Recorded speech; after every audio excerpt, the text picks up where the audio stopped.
Okay, I'm back with the Car Chronicles. Dude, I've done like 3 videos in one day. And it's because I'm super inspired today, but today is like a keep it real kind of video. And here is the reason why.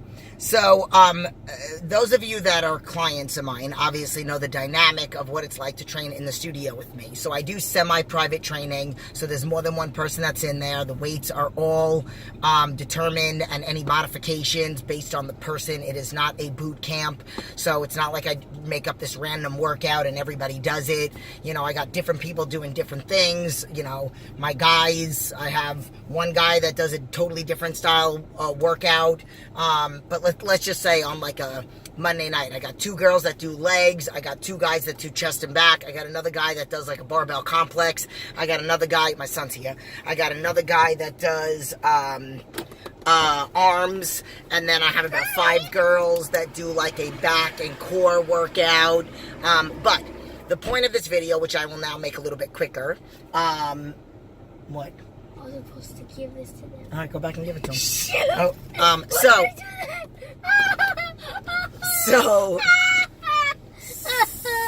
crazy. So, basically, here's the thing. Even though I'm in there with multiple people, I do know, you know, if I give you 20 reps, 15 reps, 30 reps, or whatnot, I do know those that are doing it. Now, I do know that sometimes people lose track or lose count, but I also do know that there are people, and not just my clients in the studio, this is just in general, because I've also been in the gym, and I do not watch people work out because that would like make me go insane. Number one, I would feel like I have to correct somebody's form, or maybe somebody's doing something with really improper form, but maybe there's a purpose to it. So like I never assume somebody doesn't know what they're doing, because sometimes they might look at something that I'm doing, which might be something that they've never seen before, that might look like it's bad form, but whatever. I'm back. So, I'm doing a video, so can you? Yeah. Then I also have coaching clients that do their workouts on their own. And I usually say on coaching calls or in a video, here's the thing. If I tell you to do 20 reps, I'm not going to know when you're in a coaching client or anybody else. I'm not going to know if you did 19. But at the end of the day, you will. So no matter who you are, if you're in a gym and your trainer wrote out a program for you, like I have a coach that preps me for shows, and I have workouts, and if it says 75 reps, I'm not stopping at 74. If it says 15 to 20 reps, you better believe I am most definitely going to go to 20. Even if those last 5, I literally feel like I'm going to die. So I do every single rep. Now, this comes from experience, and I know how this feels. If you gyp yourself or give in or don't do all of the things that you're supposed to, it will carry over into life. So if it's, I only did 19 instead of 20 and I gave up, or I didn't finish my workout, or I had one more rotation but I was really tired and I didn't do it. Like, those were things, and it never happened during my prep, but I always said I would be afraid to see what would happen if it did. Like, I would have never done it, but like there were times I didn't want to work out, and I said to myself, please sit down. And I said to myself, you know, I just want to go home. But if I gave up on that one workout, it would have spiraled into, and you guys all know how close I was to quitting on that show. But again, that journey of me getting on stage is hard, and I'm sure everybody deals with pain differently, so I don't ever like to say that somebody's journey is harder than somebody else's. So I'm not going to say me prepping for this show was harder than a client that's trying to lose 100 pounds. No. So there's all different versions of hard. But I will say that it's really important that you don't let it spiral, because it will. Go, please. It will spiral. It will spiral into, I'm not going to do all my cardio. I'm going to not weigh my food. I'm just going to get lazy with weighing my food. It does carry over. And this comes from experience, not now. This comes from experience from those of you that know my story from back in the day with depression and eating disorders and, you know, trying to lose weight, but doing it the wrong way, and then giving myself goals. And in the beginning, when I was first coming off of my, nervous breakdown, and there were days that were hard, and there were days that I gave up and gave in, and I know how that felt, and it spiraled. And then I would go back and see my therapist, and it's a really, really hard journey. But again, this is coming from somebody who understands, and who understands what you're going through because of what I went through 19 years ago.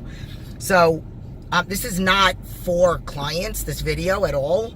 For coaching clients, for clients in the studio, it's not for you guys. This is just a video inspired because it reminded me of what could have happened during the show and what could happen. And at the end of the day, like, if you say, like, yes, I did everything 100%, or like, I've seen, like, I follow coaches on social media and stuff like that, and I remember there was one time that I saw this girl, and she was doing a story on her Instagram, and she was telling her clients, like, when you check in with me and you tell me that you followed it 100%, which I thought was awesome because I do the same thing, and you tell me that you followed it 100%. 100% means this, this, this, and this, and that's like exactly the stuff that I tell my clients. So, like, at the end of the day, if you say that you're doing it 100%, but you're not, there's some kind of guilt that comes along with that, which also spirals. So, yes, are you doing your full workouts? And are you following your nutrition plan? Are you not giving in? Like, your body knows if you cheated and you took a sip of something. Your body fat will know it. Your water retention will know it. Your journey will know it. Your pictures will show it. The scale will show it. So at the end of the day, you're not lying to whoever. Like, let's just say your boyfriend wrote out a program for you, or you downloaded something from bodybuilding.com, or whatever it is. It doesn't mean, like, no matter what the program is, if you're following me and you train with another trainer, like, at the end of the day, it's important, because all these little give-ins, these give-ups, give-in, dishonesty with whoever, it's gonna spiral.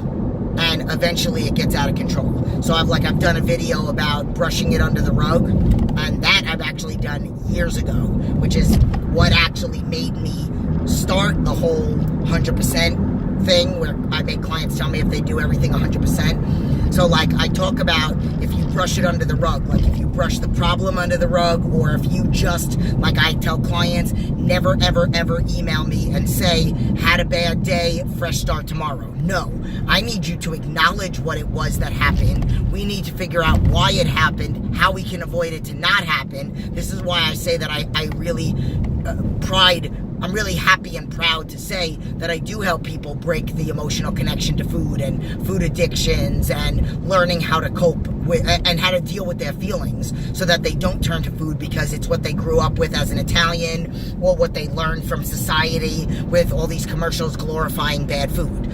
So, yeah, so kind of went a little bit off on a tangent, but, eventually if you keep brushing things under the rug, or you're dishonest about things, or you give in a little bit here, or what's the big deal, like one nut is not going to make or break the scale, or doing 19 or instead of 20 is not going to mean that you're not going to get results or not, but it's what happens after. It's the dishonesty and the guilt that's here. It's if you stop at 19 today, you're going to stop at 18 the next day, you're going to stop at 15 the next day, and then it keeps going, and then it turns into affecting all areas. So I try to get people to think about their kids. If you have kids, or anybody that you can think of, like, if you said to your kid, did you do all your homework? And they was like, yeah, but they didn't do their last problem. Or if you said, did you eat all your food? And they said yes, but they threw some of it in the garbage and they hid it underneath something.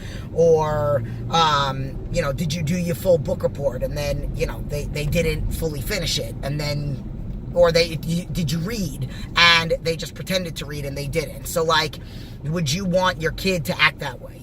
Like, I even talk about that when it comes to, like, giving up. Like, don't give up on your goals. Think of your kids if you have kids.